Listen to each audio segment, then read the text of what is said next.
And I want to continue with my paranormal stuff. Got a few more of these left. So we're going to finish out the week with these paranormal topics, and then, we'll go to something else. You may notice a little change in the live stream format. Um, Again, I was um, telling you guys a few days ago that there will be more opportunities to show your support for content creators on YouTube with some new implementations into the live stream. So, this is one of the newest ones that you can show love to your favorite content creator, uh, such as myself. But you guys can check that out and, see if it's something you want to do. I appreciate any and all support that you may give. So thank you in advance. And now on with the subject. So, I've been doing these paranormal topics for the past 2 weeks, and um, we have a new one today. This should be fun. I hope. This is on ESP. Is ESP real? Does anyone think they have ESP? Why or why not? Um, so let's see. Well, let's see how this goes. Okay. Get myself a little better adjusted here and have some water.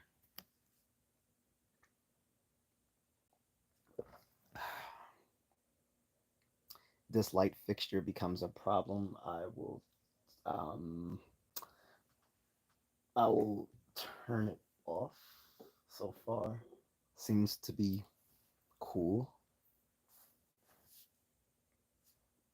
but yeah. So like I said, guys, we're gonna get into it. Um, but if no one shows up for the chat, then I'm gonna move on, eat a late night meal, and call it a night. um,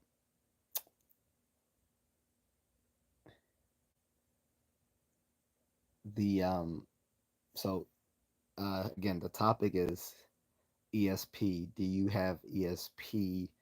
And let's talk about questions about the so-called sixth sense, um, or ESP is sometimes called crypesthesia, but ESP itself is an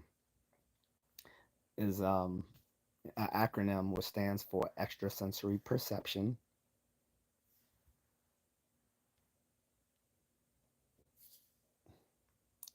And we already had a troll, so I had to get rid of him.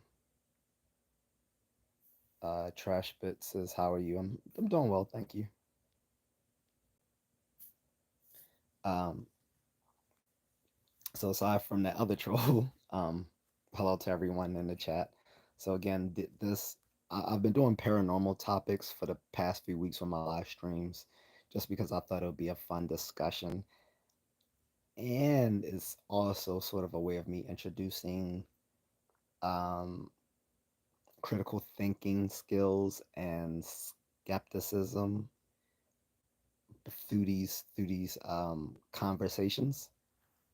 So this one is on ESP, which stands for extrasensory perception, and the topic for the stream is: do you have ESP? And let's discuss questions about having a sixth sense. So that is the topic. Extrasensory perception stands for all these alleged abilities beyond our normal senses, such as clairvoyance, telekinesis, telepathy. So I should probably explain these sort of things. So clairvoyance is the ability to to see things before they happen, or sometimes to see things in the past, right? Telekinesis is the ability to mentally move things, to move things with your mind. Uh, that's telekinesis. Um, Telepathy is able to read other people's thoughts. Um, so Professor X type stuff. Do people really have these abilities? Some people think they do. Some people claim to have manipulated these sorts of abilities. Valeria says hello. Hi, Valeria. Um, um, so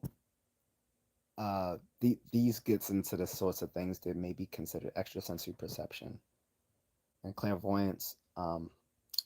Also, things like remote viewing and being a medium, being able to talk to the deceased. These are all considered, might be considered extrasensory perception, or sixth sense, or crypesthesia, as it's sometimes called in in parapsychology, crypesthesia. Uh, Also, the ability to the sixth sense has a was something that had interested me when I was younger because you know studying martial arts, there was a lot of belief in the sixth sense, in the martial arts community, especially back then in the 80s and 90s, where people thought that highly trained martial arts develop a sort of sixth sense that they can predict danger, or they can predict someone's moves before they do them. So the whole the whole concept of ESP was always something that was a very attractive idea to me, especially like I said back in the early 90s when the Time Life company released uh, a series of books called Mysteries of the Unknown.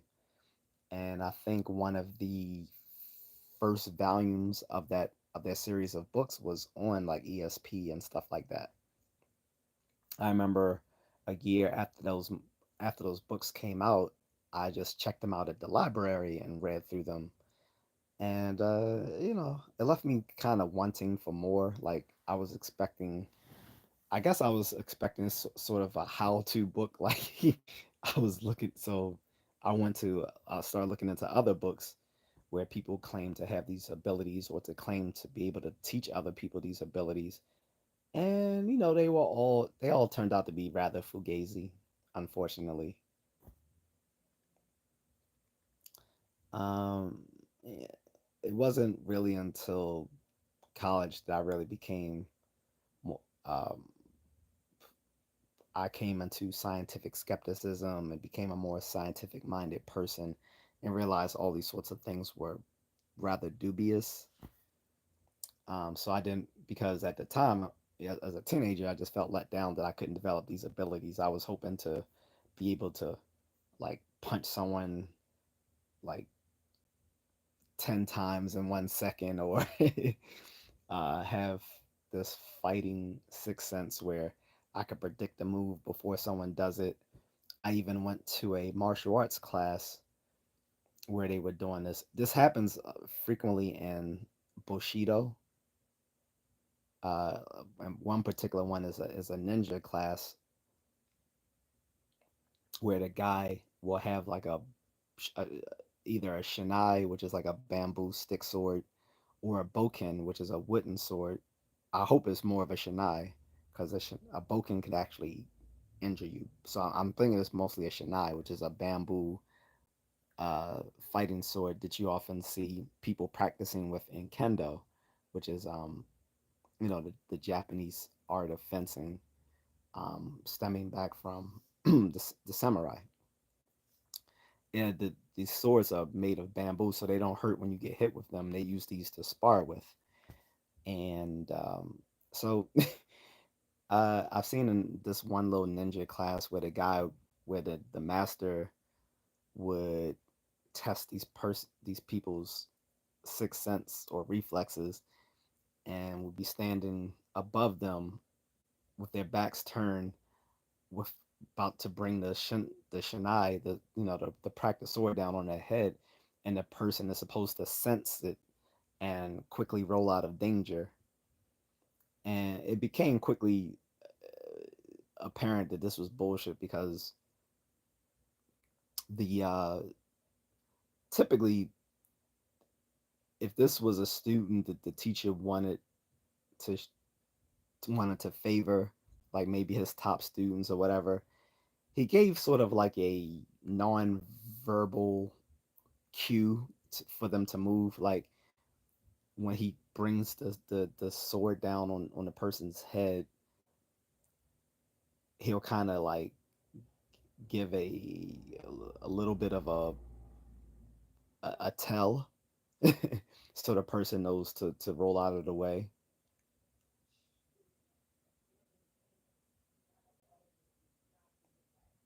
But if it was just like a beginning student or someone he didn't really care about, he would instantly just bring the shanai down on the person's head, and they usually wouldn't know, or the person would just keep jumping, like uh, trying to predict the person bringing the sword down. And so I saw this personally when I went to a Hapkido class when I was like 14 or 15 here in Baltimore. Because I was initially interested in taking this class because I Hapkido was close to Taekwondo. They are both Korean arts, both are known for high kicking, but Hapkido also contain like some elements of grappling as well. And so I was interested in taking this, so I found this class, went to the intro, and the both the instructors were like these little fat white men. So I'm like, that's the first red flag. But I was like, whatever. Maybe they can teach people beyond what they can do themselves. I don't know. So I kept an open mind. I was still interested. Towards the end of the class, they decided to demonstrate that they have intuition, uh, or whatever. So the head instructor took the sword, the shanai, and raised it above the assistant instructor's head, where the head instructor was, on his knees, with his back turned to the head instructor, ready to roll out of the way. When the sword came down, he kept getting kept getting thwacked with it. It's like thwack, thwack. Like he did not move out of the way. Like he kept trying to like jump sometimes. So at least to their credit, the head instructor didn't fake it and give like a cue, like a nonverbal cue for the person to move out of the way. So that was a good thing, at least, that they weren't faking it. On the other hand, well, that's on the one hand. But on the other hand, it just made it patently obvious that what they were doing was bullshit. And that even like at the age of 14 or 15, it just completely turned me off. I'm like, yeah, this looks like bullshit. I think I was 15 because I was still in my taekwondo class up until I was 14. But it was apparent that this was BS, unfortunately. Let me check my chat filter because I'm not getting very many messages. I want to make sure I'm seeing everything. Because usually about this time of night, I usually get messages. Not seeing many, so might have to call this a day. If not, and we can pick up on this conversation another day. I just thought it'd be interesting talking about ESP, Sixth Sense, stuff like that. So anyway, that's one aspect of ESP, was like the sort of intuition,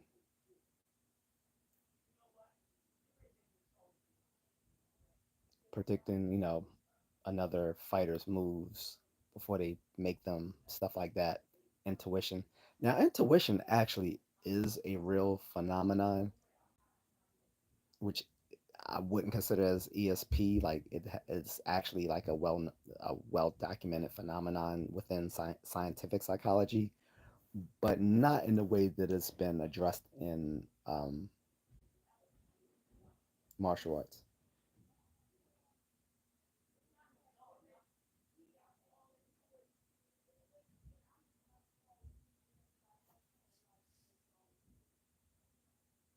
So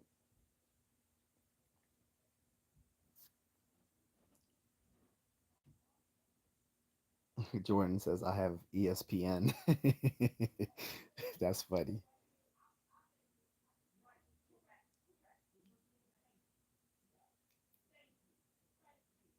I have ESPN as well, but sorry, I was listening to the conversation going on outside my door. But yeah, yeah, I have ESPN too. Um, get an ESPN too. But no, seriously, I, you know, I be getting all the channels. So yeah, to put all my cards on the table, like I find ESP dubious. In fact, I find all these paranormal phenomena dubious, but I want to give it. I want to be open minded about it and give people the chance to talk about these things because a lot of people do believe in these alleged phenomena. And so, for the last 2 weeks, I've been talking about these different paranormal phenomena. Like the first day was about any and all sorts of paranormal phenomena, and that discussion was so scattershot. I was like, all right, well, I'm gonna just address particular phenomena on each given day. And so we talked about astrology and psychic readings, um,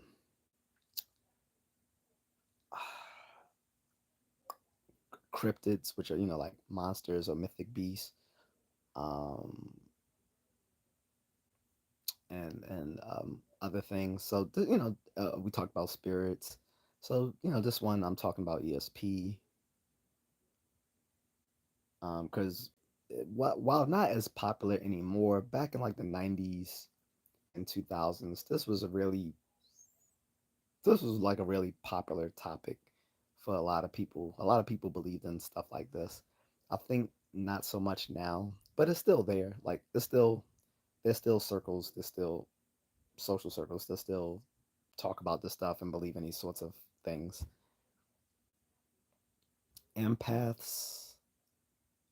Jordan says, what about empaths' thoughts?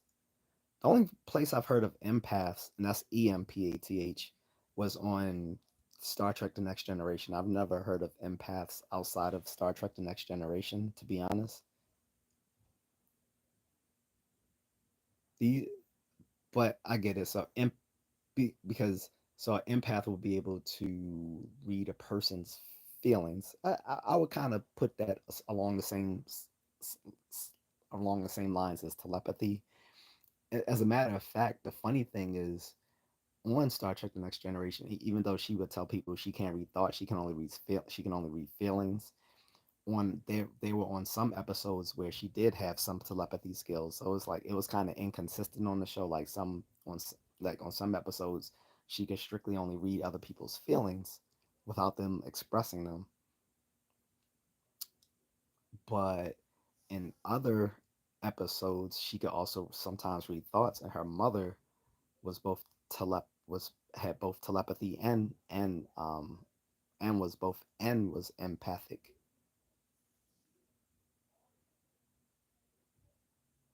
So I'm gonna just add empath in with telepathy to kind of simplify it because a lot of people won't know the nuance between those. Like I said, the only place I've ever heard of empath outside of telepathy was on Star Trek: The Next Generation. So maybe you have though in other places.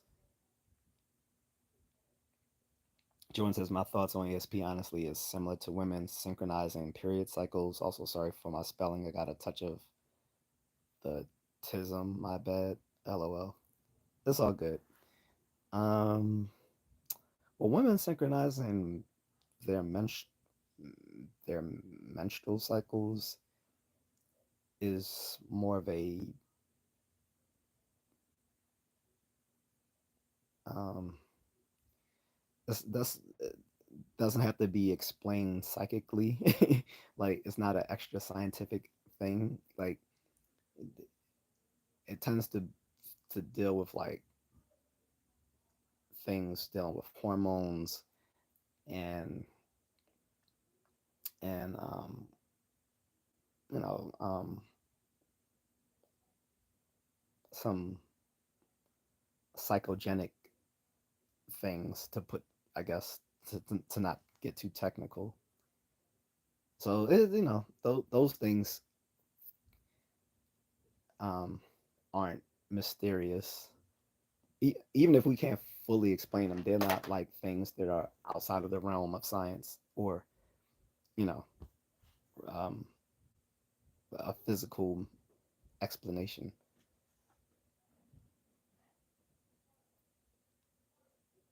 Uh, Jordan says like people synchronizing wavelengths to read each other's thoughts. Well, that would be a case of telepathy, and again, I don't know of anyone that can actually read other people's thoughts because trust me, if there were people who would read each other's thoughts, then they would be quickly utilized by the government in the way they do on Dune. Like on Dune, there are these people who are called mantats, I think. They're human computers, and each of the major houses in Dune all have mantats working for the for their for their noble families as these human computers. We saw, the Atreides family with their mentat in the beginning of the movie. Um, so yeah, if there were people who could really do that, they would quickly be they would quickly be a part of some government bureaucracy.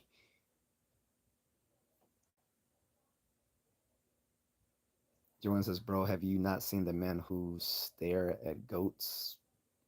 No, but again, there are some goats that easily pass out, but that's unique to their species. It has nothing to do with us having psychic abilities over them.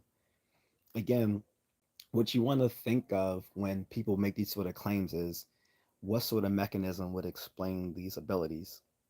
Like, is there some sort of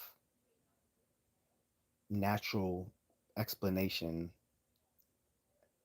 um, by way of some mechanism to explain how these abilities can work? So, um, I'll I'll give you an example of an ability that is that does have a natural explanation. So we know that it's not just hoo ha ha intuition. So we know that there's a sort of intuition that people actually have a lot, but it's not a supernatural intuition, and it's not like a spidey sense, unfortunately, but it's sort of a logical intuition. A logical intuition is something we all possess that has been well documented within psychology, which is the ability to make unconscious inferences. And this usually comes about um, through, um, you know, certain having a certain skill level in a particular task, or um, uh, or when it comes to logical intuition, like just basically your mind being able to make these naive, I guess you can call them naive statistical analyses to make to make these inferences. So they're not always right because they're more or less and they're more or less inductive inferences that you just make unconsciously. So the one of the best examples of using our intuition um, would be being able to make reliable left-hand turns during traffic. Uh, this is something that most drivers who've been driving for a long time can do, but it would be very hard for a driving instructor to teach a novice driver how to reliably make these left hand turns while in the midst of traffic. It's just something that comes through knowing how to do through experience, right? And sometimes we have logical intuitions when it comes to um, if you're trained in like philosophy and logic and math, you might have certain logical intuitions when it goes into these academic fields, stuff like that,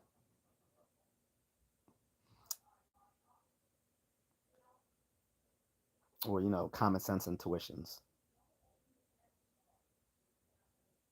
Okay, so that's something that, whereas it might have seemed one of those things that's like weird and out there, we actually have a natural explanation for. Like, um,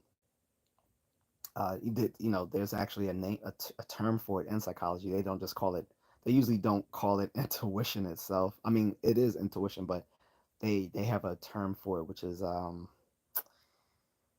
uh, I'm trying to remember the name for it. Let me actually see if I can look it up because it's been so long. I forgot the term for it, but I want to give you that just to kind of double down on what I'm saying, and then I'll get back to the comments. So see, I'm missing a few comments.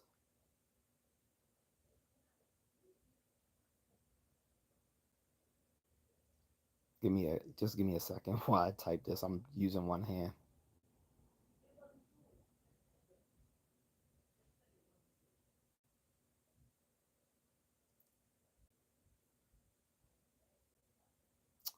And interestingly enough, I remember in college they told us not to go. We get mixed information from professors about whether to go on intuition or our so-called gut feelings when it came to exams. Some teachers would say always go with your gut feeling. Don't second guess yourself. But in my psychology class, where they actually studied these sort of things, they were like, actually, no, you should second guess. Just because you have a gut feeling doesn't mean it's correct. But they was like, if you don't have anything else to go on but the gut feeling, go with the gut feeling. But if you have reason to second guess it, then go ahead and second guess it.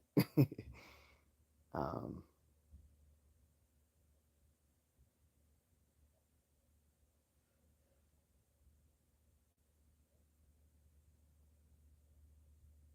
um,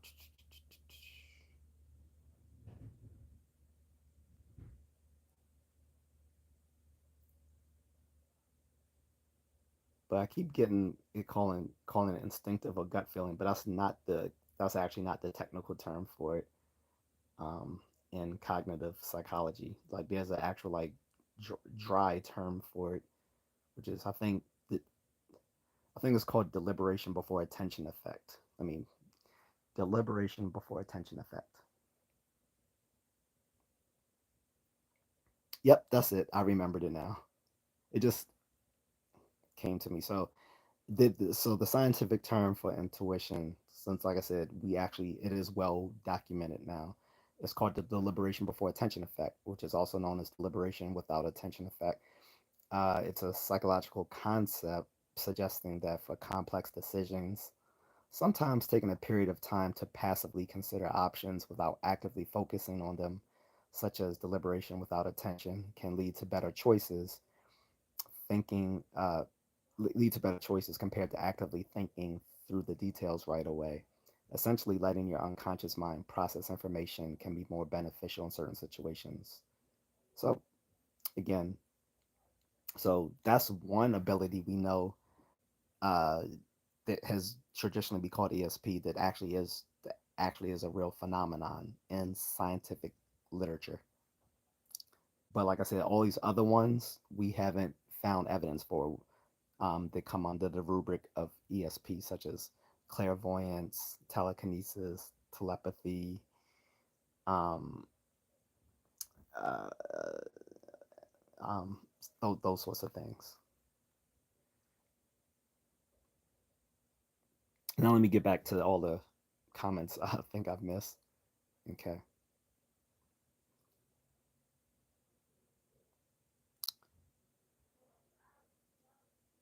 Jordan says it's not legitimate goats. It's a movie title, but there are doctors who have whistled.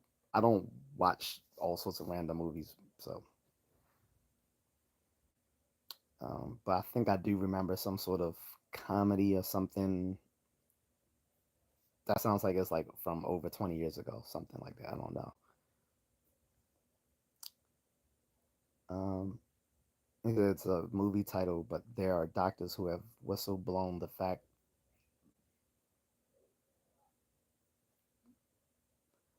that the government is using physics in our psychics because our government already. No, they're not. Look again. Look, extraordinary claims require extraordinary evidence. If there were psychics in our government already, the government will be doing a better job at what they're supposed to do, and they don't. The government does a shitty job at predicting things that go on, either domestically or internationally.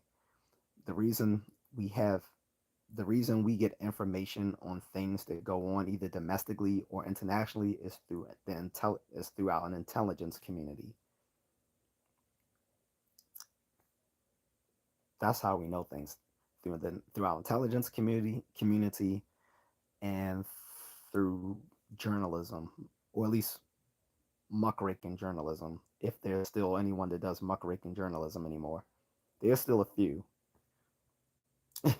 but this is how we know things through like independent journalists willing to actually go out there and investigate things, and through our intelligence community. That's how we know things. A psychic, again, you can look at the crime stats, and there are these so-called psychic detectives. The crime stats have showed that not one psychic detective has ever helped solve a case ever.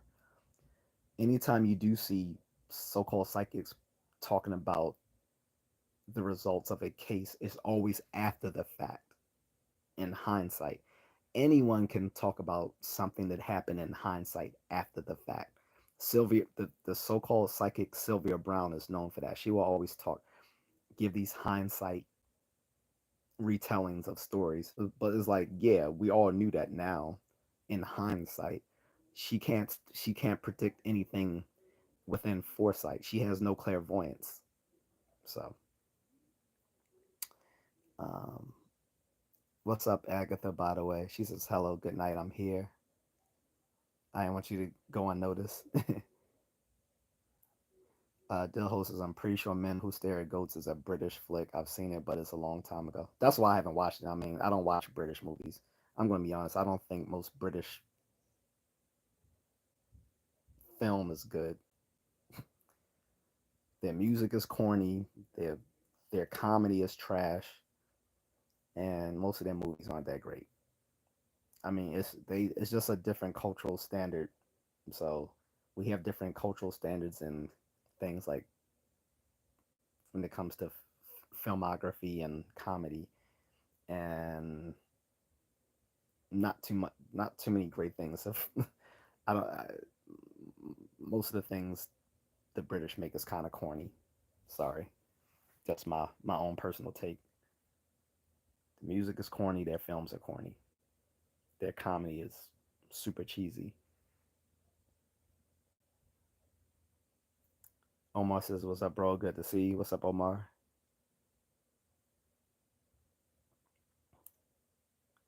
Uh, Dilho says, "You got a bunch of degrees on the wall there. What do you do for a living?" Well, currently I do lead generation. We say lead gen for short, but lead generation, direct marketing. I'm also part-time martial arts coach, and some other things, legal things. Adele says I misspelled. He says hello to Agatha.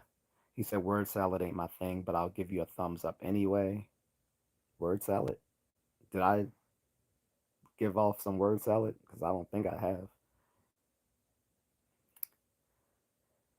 Um, Omar says you have to look at the Masterpiece Theater. I've seen it. It's not good. It's Masterpiece Theater just is a bunch of guys making fun of sci-fi films from like 50 years ago.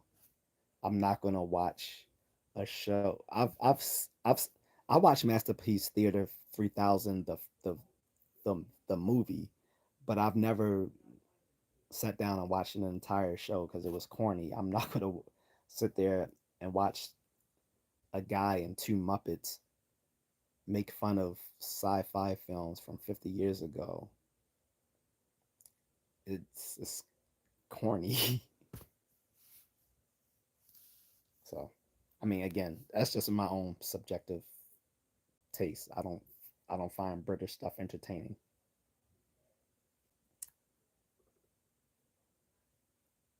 Like it's just corny. I'm sorry. That food isn't great either, but again, sorry.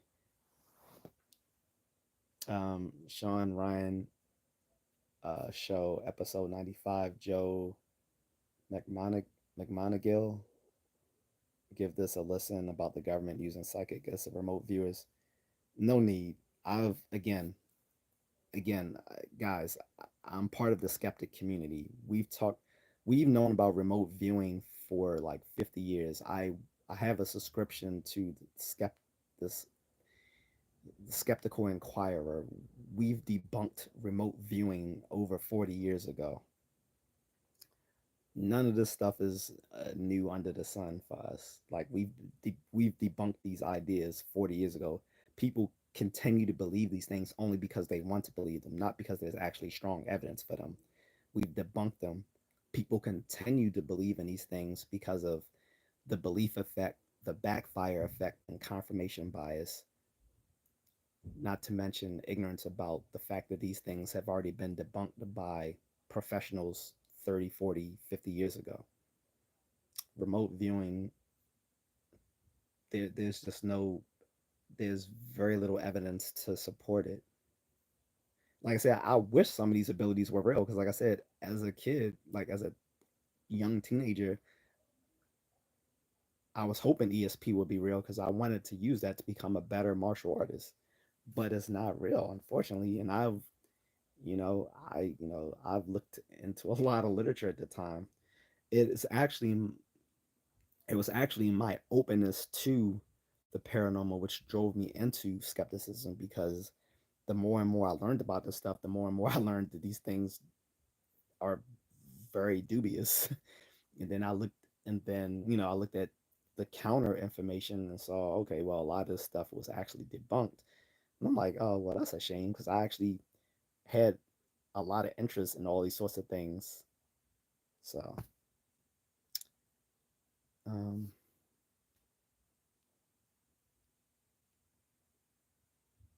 Aga says, when was those movies released? Seems like I'm too young. The goat thing, I think that was released after about like I remember hearing about this. This was like they'll tell you because they've seen it. I think it was like 20 years ago or something like that when that movie came out. I remember when it because I remember when it came out. Can't remember. I keep thinking like John Turturro was in it.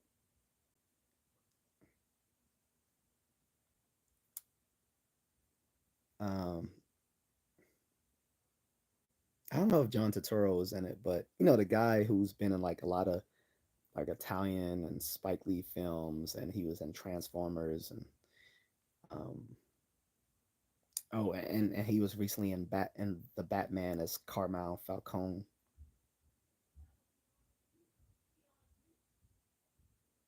But uh, it, I think it was about 20 years ago. And I can't remember if I watched it or not. I remember I was going to watch it, but I don't remember if I ever did. Almost as all the food obviously sucks. Yeah, pretty much. Now, to be fair, because I've talked with some British friends like Miss Flutterby. I haven't seen her online in a while. I hope she's okay. Um, I know that. the British food is regional, so most of us are kind of familiar with some of the more distasteful British food, but I know there are regional differences. So there are regions within the UK where they do actually have some tasty food. So I want to be completely fair to British food. I'm not gonna say it all sucks, um, but a lot of the more common dishes that we're aware of here in America tend to look pretty distasteful, with the exception of fish and chips. Fish and chips looks good, but I mean, fish and chips is just basically fried fish and French fries, but they call it fish and chips. But that's the only thing I would love to taste if I go over there. The UK really isn't on my travel list right now. Going back to Europe is, but the UK no. Like this, the UK to me just seems like the United States, but just worse. So it's not really on my travel list. Um, I plan on staying on the other. I plan on staying on the other side of the English Channel.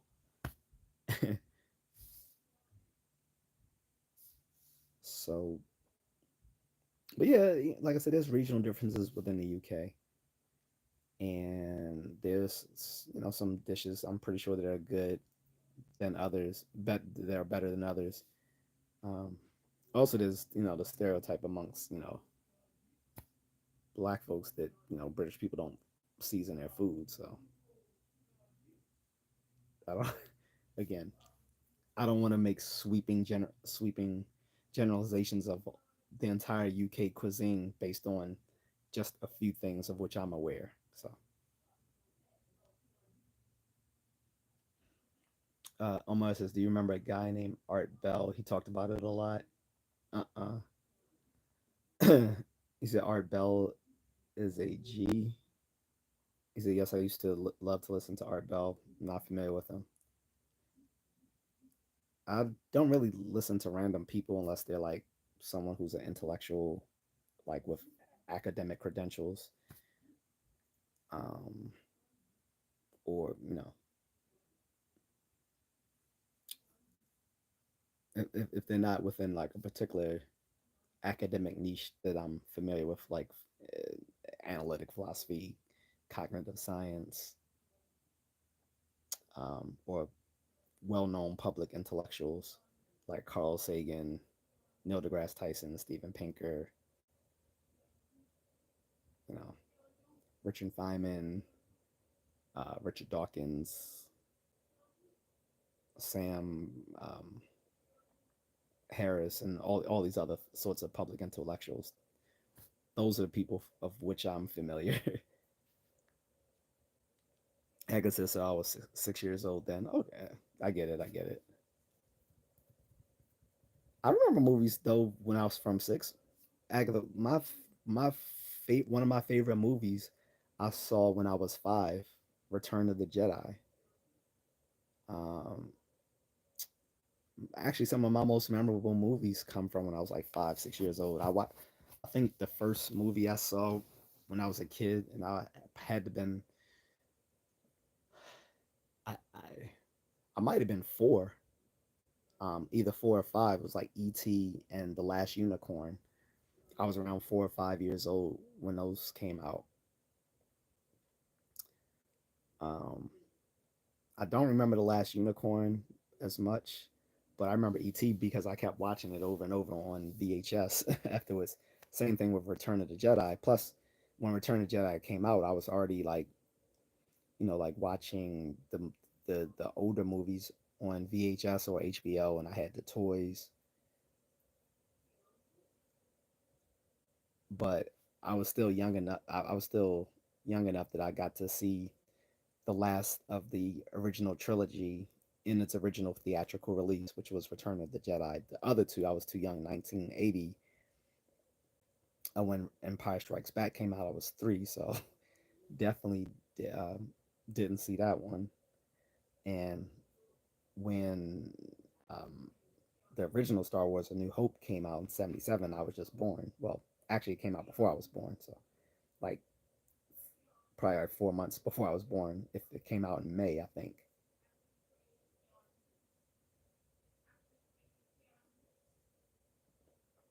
But in any case, um, yeah, I remember those. I remember movies from 5 and 6. But it wouldn't have been, again, the stare at goats thing wouldn't have been memorable to you because, like, again, it wasn't a widely publicized movie here. Like, it was released in American theaters, but it wasn't like that widespread. It wasn't that important of a movie. Jordan says the original was way before my time, but the remake was 2000. Okay. Omar says, "What country do you think has the best food?"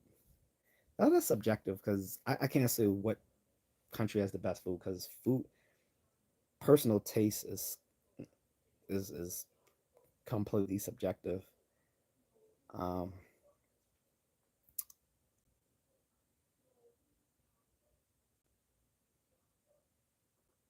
if I were to pick a place where I could just only like, if I was to pick a country where I could only eat that food, it would be America because America has a little bit of everything. We have Mexican American food, we have Chinese takeout, we have Italian American food.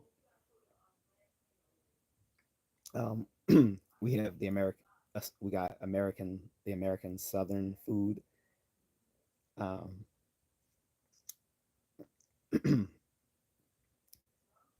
we have Southwest style food and indigenous food, Caribbean food, um, more Midwestern Germanic food.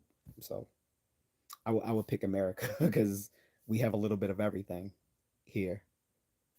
Whereas in other countries, if I had to be stuck only eating that stuff, I would tire of it. Omar says Art Bell then, but he spoke a lot about different topics, about paranormal, about scientific things, about everything. I'm not familiar with him. Again, he's not someone. If I have heard of him, he's probably been mentioned in my Skeptical Inquirer publication as probably someone who dabbles in what we call woo, or um, woo is sort of the term we give to all these sorts of paranormal phenomena that hasn't been that has been considered kind of dubious. We call it, like, in the scientific, I mean, in like the skeptical community, we call it all those sorts of things woo, woo.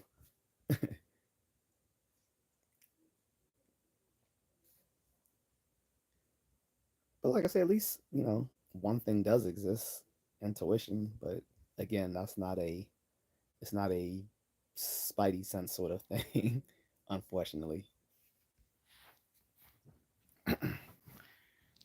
Because if it was, I think all of us would be trying to, well, a lot of us in the fighting combat sports community would be trying to develop it. So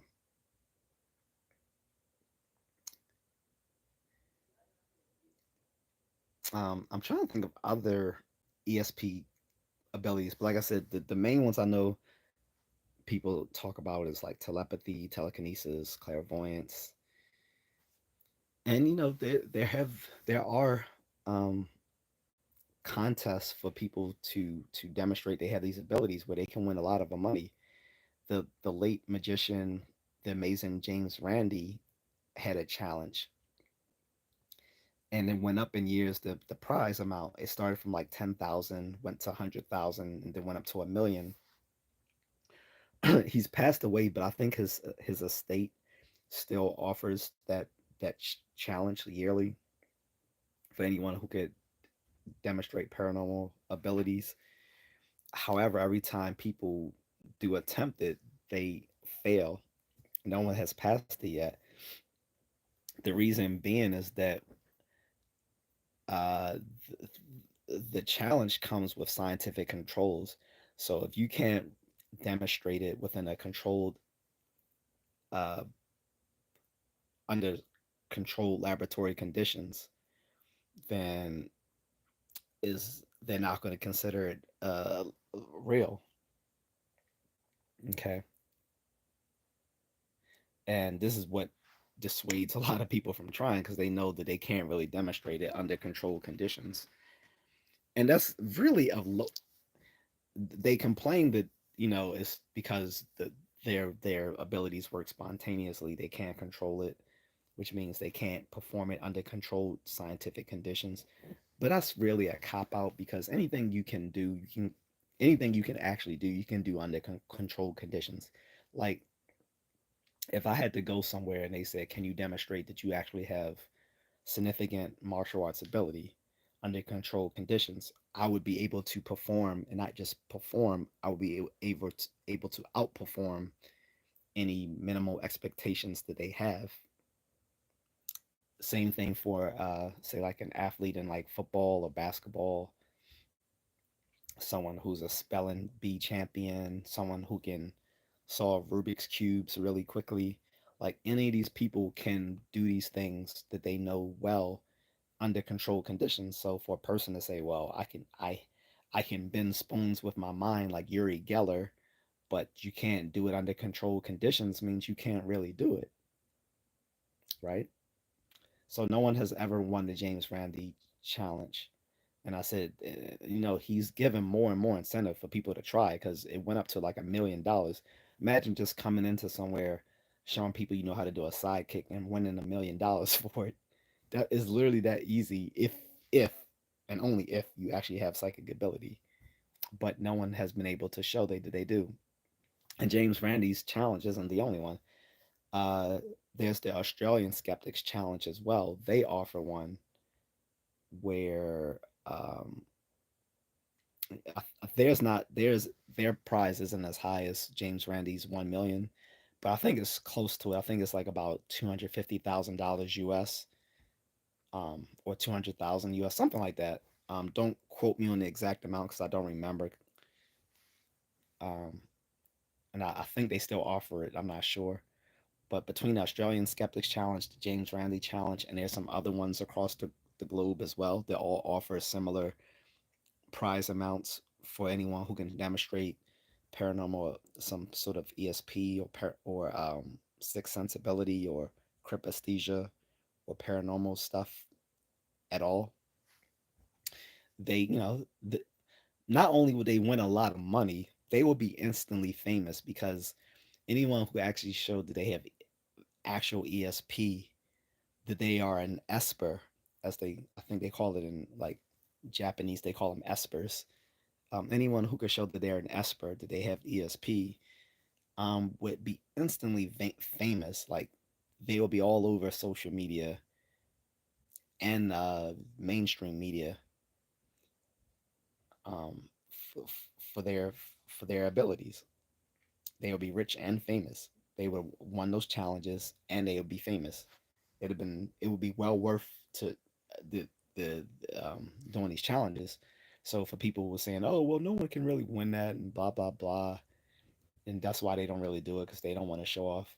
Like, yeah, they would. Anyone who actually had those abilities would show off because it would pay well to do so. It's sort of like the old chestnut about psychics not winning the lottery because they don't want to abuse their powers. Like that's bullshit. If that was the case, then why are they giving psychic readings to? Why are they paying charging people to give them for them to do psychic readings? What's the difference between that and them going out and doing a lottery? Because they want to help people, but they just have to charge someone so they can make a living. Okay, well you could win the lottery, you could help a lot more people. So it doesn't really add up. Omar says, I think it's funny when you have these stupid shows like Ghost Hunters. If you look at it, they're like, oh, wow, I just saw something. I just heard something. Oh, God, let's get out of here. Yeah, I haven't watched it, but yeah, I think the show still comes on, is it on Discovery or an A&E, one of those channels?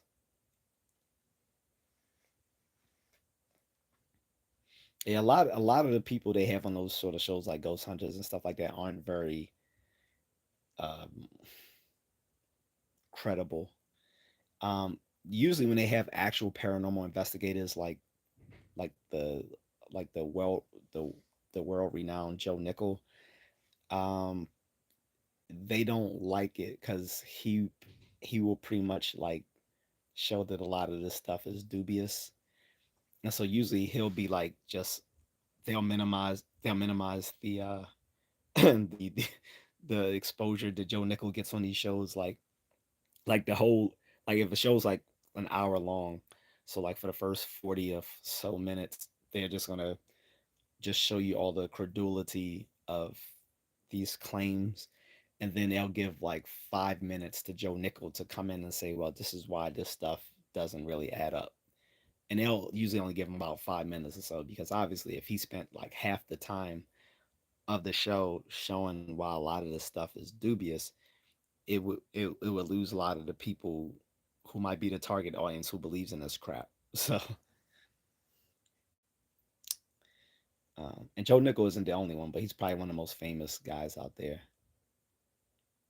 Again, James Randi made his bones back in the 70s and 80s. He actually split from the center, the uh, the Committee for Skeptical Inquiry, because a lot of them thought that he was a little bit too brash in how he treated these true believers. But he did a lot of good work in debunking a lot of charlatans, like psychics like James Van Prague and stuff like that. He showed how one televangelist was faking it.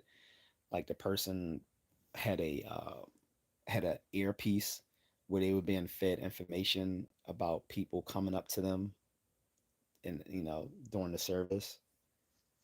So uh, he's debunked a lot of charlatans, fake psychics, televangelists, stuff like that.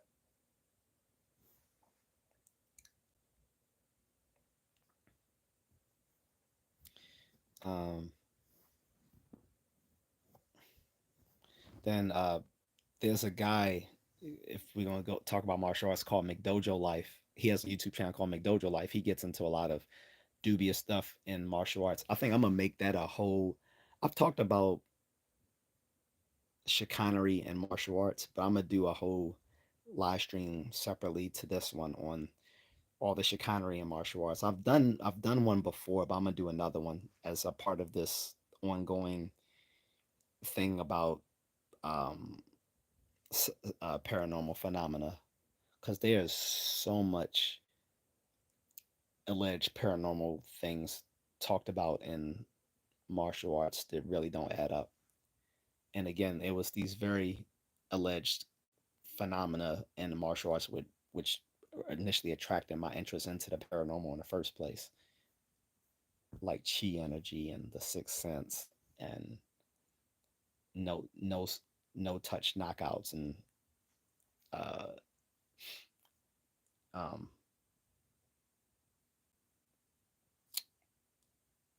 all that sorts of stuff.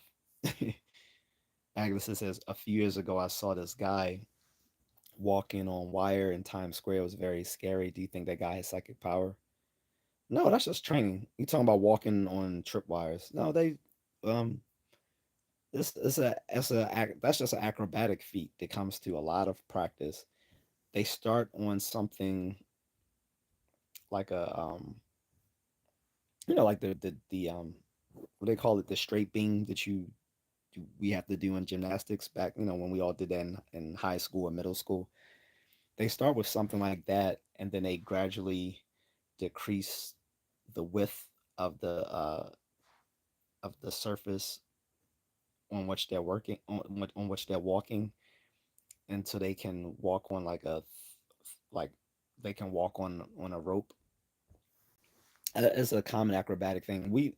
The gymnastics team at my university, every year during we had this little first, what they called a first look fair for all the different social organizations on camp acquainted with.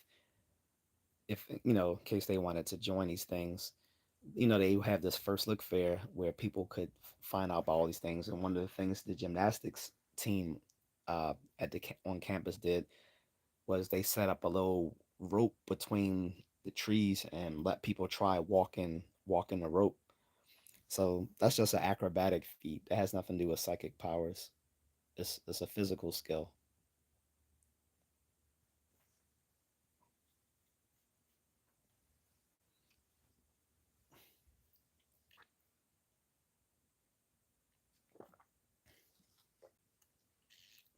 And you see it in the circus. Like you see the acrobats in the circus walking the wire or rope while balancing like a staff between their hands. Sometimes they'll even have a person on their standing on their shoulders. They might have several people standing on each on each other's shoulders while they're walking across the the uh the whatchamacallit. That's just an acrobatic skill. It has nothing to do with psychic ability.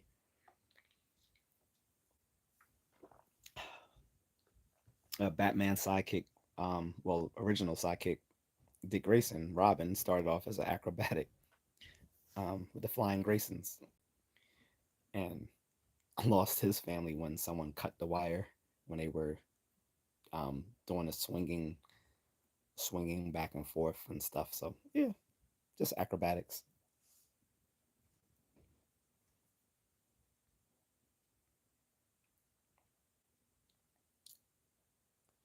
I don't see a lot of engagement, so I'm probably going to end this soon.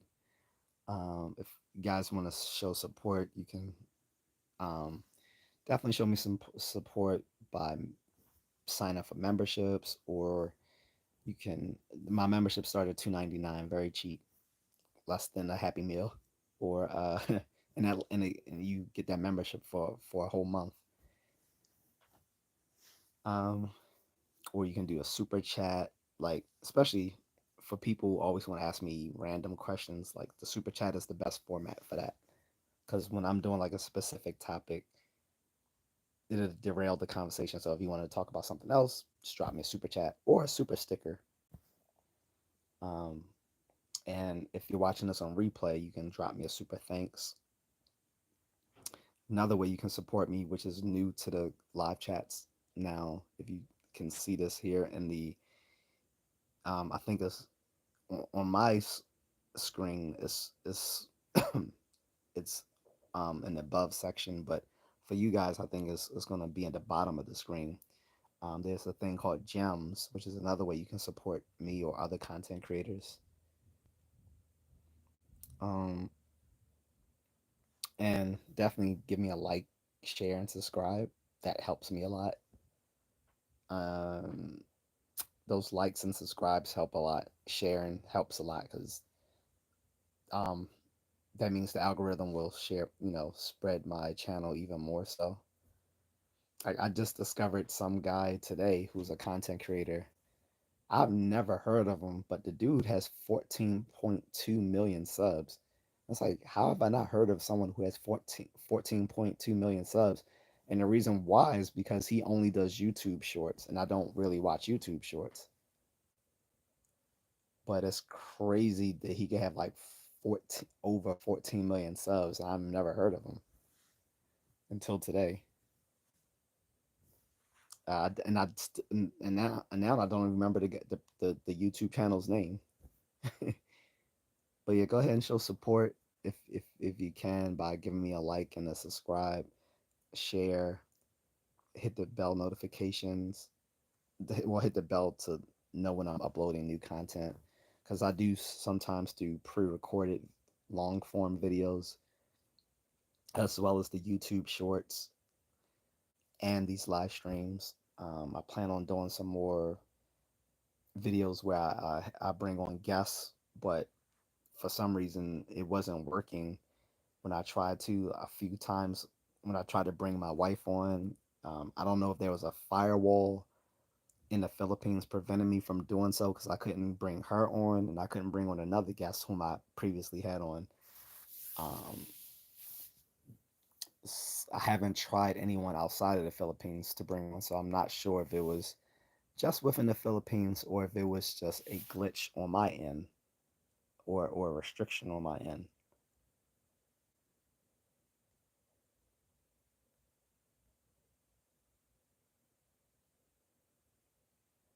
But in any case, since this seems kind of slow right now, I'm gonna go. It's already past midnight.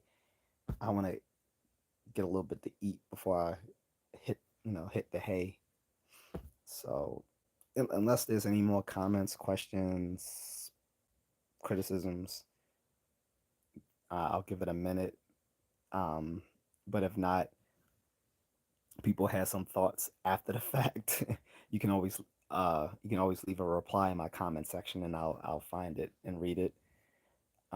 And I usually do a good job at responding to comments. If I don't respond to something, it's either because it was obviously rhetorical, so it wasn't meant to have a specific response, or it was something goofy, so I was like, I'm gonna leave that alone.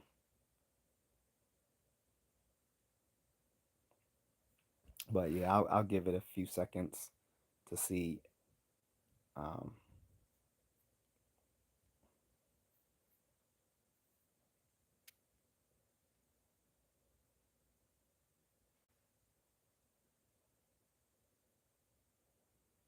I guess just have a restful night. Thank you. I will.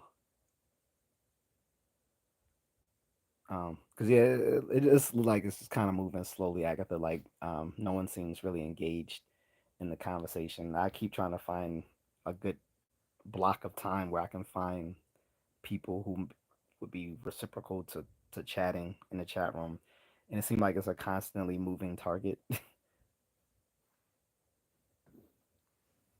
So I don't know if I need to try early, but then when I try early, it seems like there's not a lot of engagement. Then I try later, it's more engagement, but then the engagement is mostly trolls. And then if I try too early, it's mostly a bunch of foreign people in like the Middle East and South Asia who completely, or in Africa, and they completely, most, most of them are good, but completely will be inept in talking about anything germane to what I'm usually talking about. Since most of my topics tend to be, American based. Omar says, "What did you think about Bruce Lee? Was he real?" Some people said that he was not really a good fighter. Um, well, that's not really germane to this topic. But I'll say this much. Because I practice this martial art, Jeet Kune Do. Um, he could fight, but he wasn't a professional fighter. That wasn't his shtick. But there's how you can tell whether what someone does is effective. It can be through a couple of ways. One is that they are a good fighter in competition and professional fighting. The other is that they teach people who are very good in professional fighting. And Bruce Lee did the latter. He taught people who did professional fighting. So at the time, he taught Chuck Norris, who was still competing. He taught Joe Lewis, not the black Joe Lewis, the white Joe Lewis, who's the founder of American kickboxing. Before his instructions with Bruce, he did full contact karate, which he became kind of uh, dissuaded from because of its limitations. He took some of the concepts that Bruce Lee taught him and went on to found American kickboxing. And then there was also um, um, what's the guy name? I forgot the guy's name, but he was an American Ninja. He was the bad guy in American Ninja 2 or 3. Mike Stone. Mike Stone, that's his name. He's still alive. He lives in the Philippines now. It's one of a friend of mine who I wanted to learn um, um, from when I go back to the Philippines, he said he lives in this province in the Philippines, Boho, and he was saying Mike Stone lived there too. I'm like, really? I was like, Mike Stone's still alive? He's like, yeah. I'm like, damn, I didn't know that. I'm thinking like Mike Stone is so old, but you know, Bruce Lee taught three world champions, so that has to say something about his skills. Um, Even though he himself wasn't a professional fighter, the only time he's fought was he did a high school Golden Gloves match in Hong Kong, but also he was known. Also, he was a little bit of a knucklehead when he was a teenager. He used to get into a lot of street fights, so you can take that for what it is. But Bruce Lee's Art Jeet Kune Do is considered sort of like the foundation of mixed martial arts. Before Bruce, people weren't cross training in different martial arts and and doing uh, physical strength and conditioning. Like a lot of people would just do their martial art and that's it. But Bruce incorporated, running, strength training, sparring. He mixed a bunch of different styles together to make his fighting more effective. So, he's considered, Bruce is considered the father of MMA, which says a lot about him. He taught three guys who were world champion martial artists. That says enough. Also, more about him. His martial art has left a living legacy. So though I would agree that he himself wasn't a professional fighter, he he, he could fight, and what he taught worked. So that's all I'll say about that. But anything else, you have to drop a super chat because I don't want to go off topic. Because again, this topic was about ESP, Sixth Sense, crypesthesia, um, all those sorts of alleged abilities people might have, like telepathy, telekinesis, clairvoyance, also called psychokinesis, those sorts of things. And I want to get into the fact that we really don't have any strong evidence that people have these abilities to read minds, to move things with their mind, or to see things before they happen, or to talk to people from the past who are deceased. None, there's really no strong evidence for these things. All the things, all the accounts that we have of these things have been debunked. Whether you're talking about someone who claimed to have telekinesis like Uri Geller, he's been bunked so many times. Um, People with telepathy, they've been debunked because again, none of them can pass a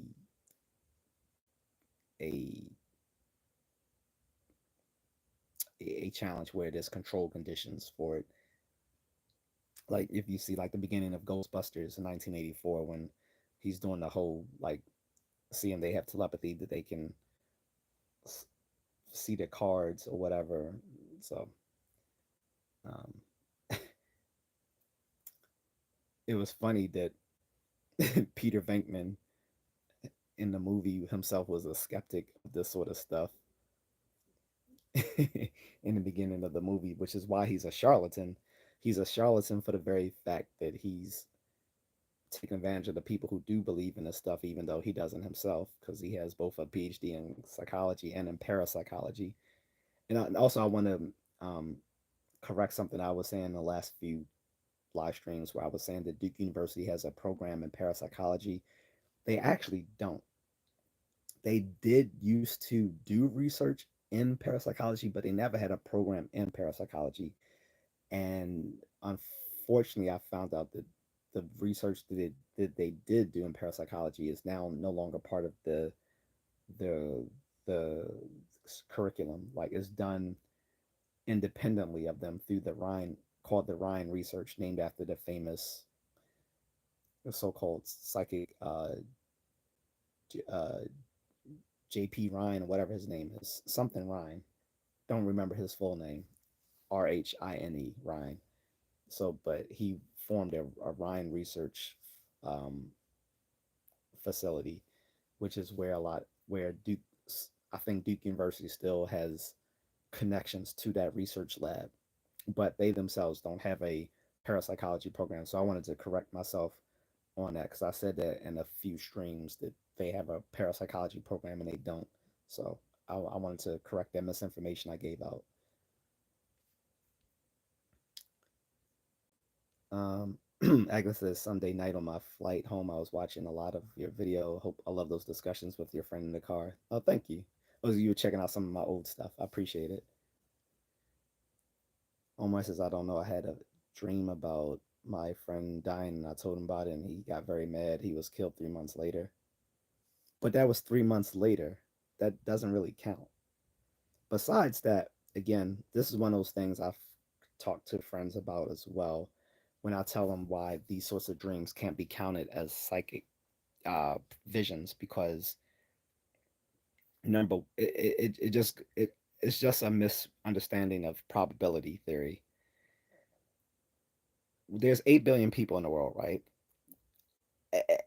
Every day millions of people share the exact same dreams, but these things don't actually happen. It's just that we all share very common experiences which will lead to us having similar dreams about people dying that we're close to, about plane crashes. And if you have a dream about a plane crash and then 3 months later it happens, that wasn't a psychic prediction. It was just a coincidence because again, every day, literally millions of people have dreams about plane crashes, but no plane has crashed. But to say one happened 3 months later, you can literally connect that to anything. That's called um, that would be called the post hoc fallacy. Like that you're connecting things with that has no causal connection. This, you know, X event happened and then later Y event happened, but there's no causal connection between them. That's that's called a post hoc fallacy, um, or or also called false cause or causal fallacy, whatever we call it. The post hoc fallacy. It's something. It's one of those fallacies that's so widespread that it has a bunch of names for it. Just like when I was talking about other so-called paranormal events, I gave the name of the name of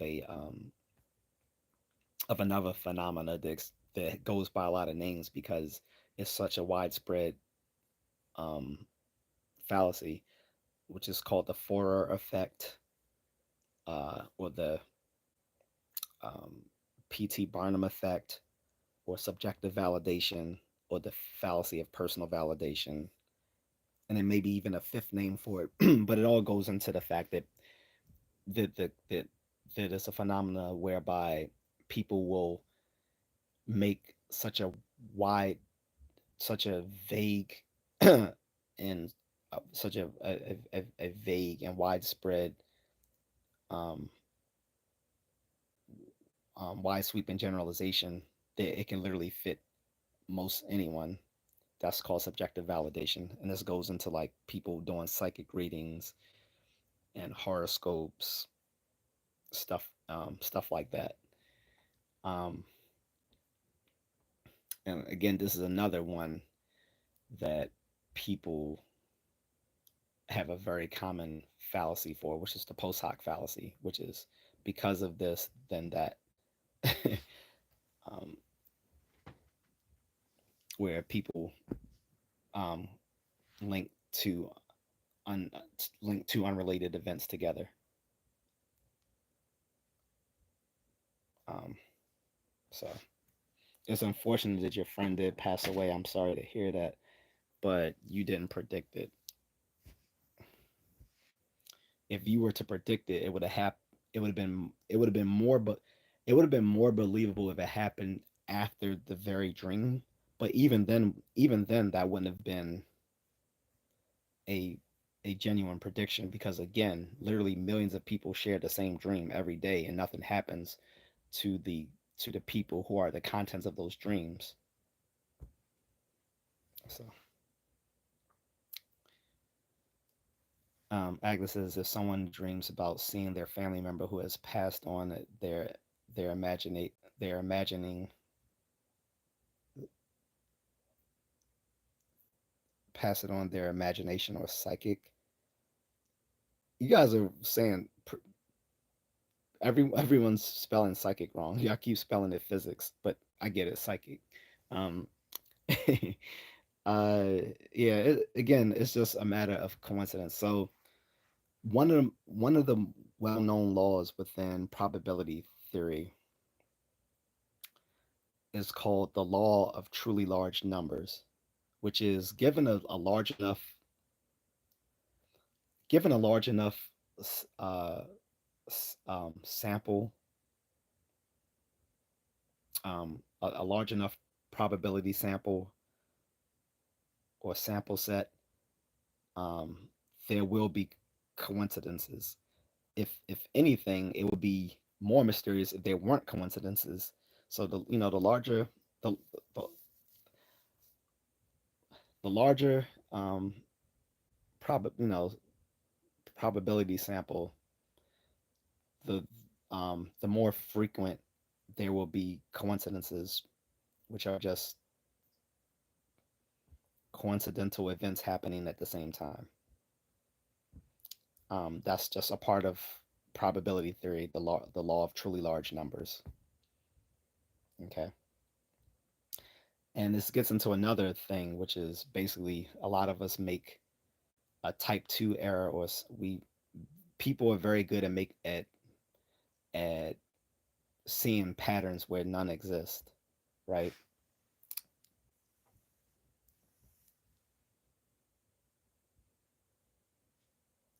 Give me 1 second, guys. Um, so I'm actually going to give the term for it's sometimes called type two error in probability and statistics,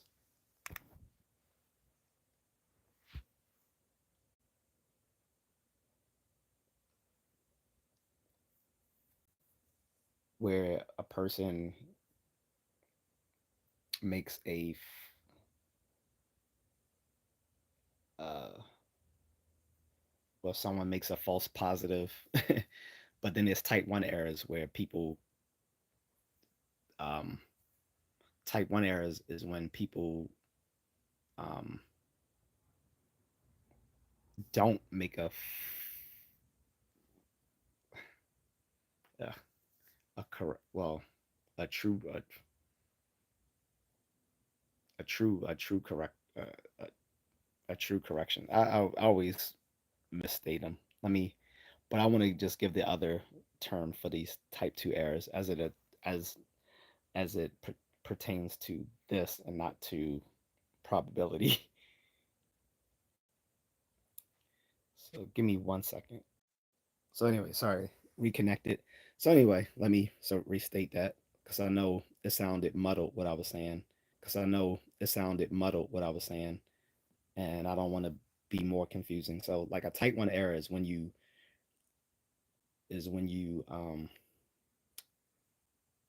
actually fail to, you actually fail to get the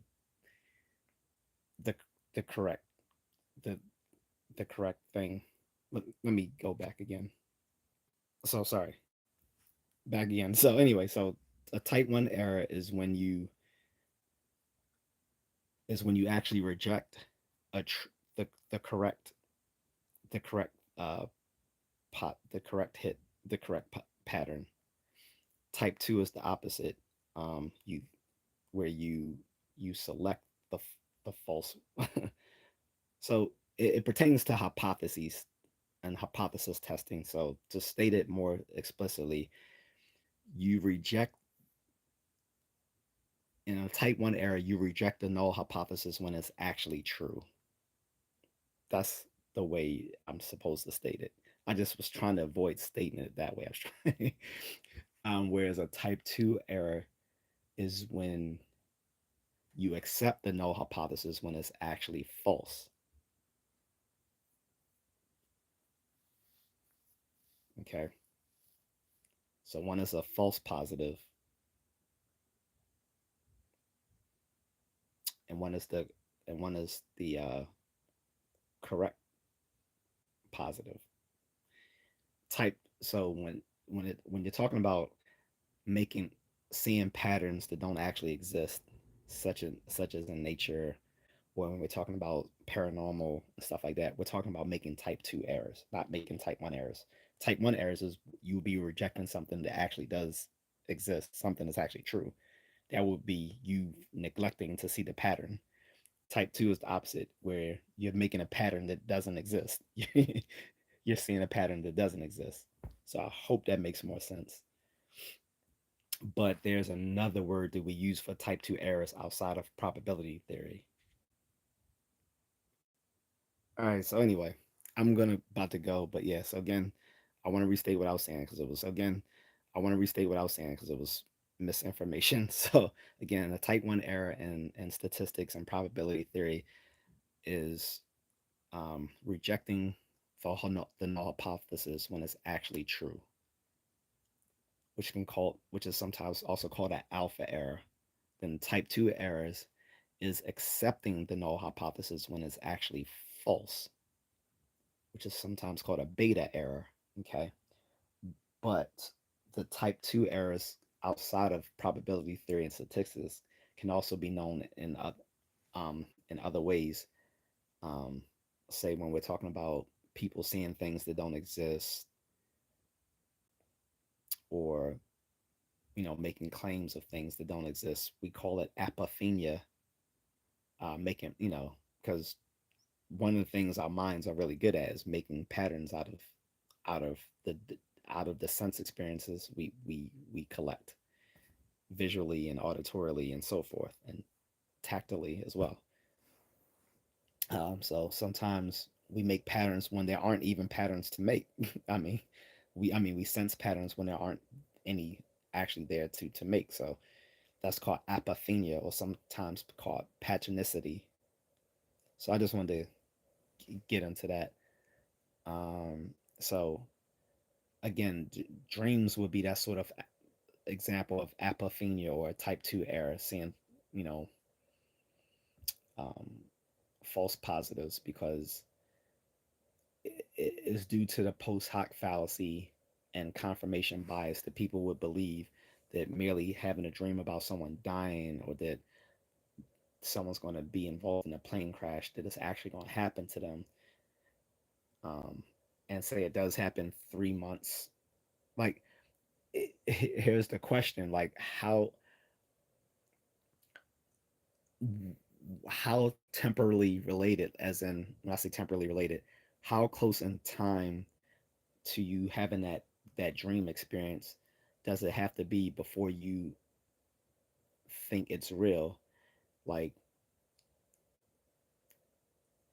if it happens the next day, you're more likely to think it's real. I get that, but that's just a feeling. That's not really there's really no causal connection there.